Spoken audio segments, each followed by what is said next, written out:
হরে কৃষ্ণ, হরে কৃষ্ণ। ভগবান তার বিভূতি যোগের 7 নম্বর শ্লোকে বলে উঠলেন, যিনি আমার এই বিভূতি ও যোগ যথার্থ রূপে জানেন, তিনি অবিচলিতভাবে ভক্তিযোগের মধ্যে যুক্ত হয়ে যান। এ বিষয়ে কোনো সন্দেহ নেই। তিনি হলেন পরম পুরুষোত্তম ভগবান,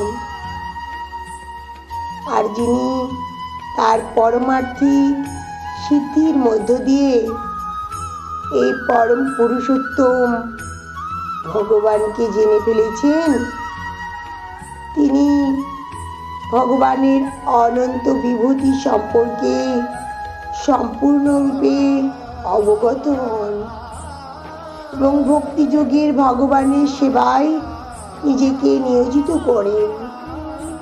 সাধারণভাবে সকলেই জানে যে ভগবান হলো মহান, তাই এই শ্লোকে বলা হয়েছিল, এতাং বিভূতিং জগং চ মম যো ব্যক্তি তত্ত্বতং সহ বিকল্পেন যোগেন যুজ্যতে নত্র সংশয়। রাধে রাধে, রাধে।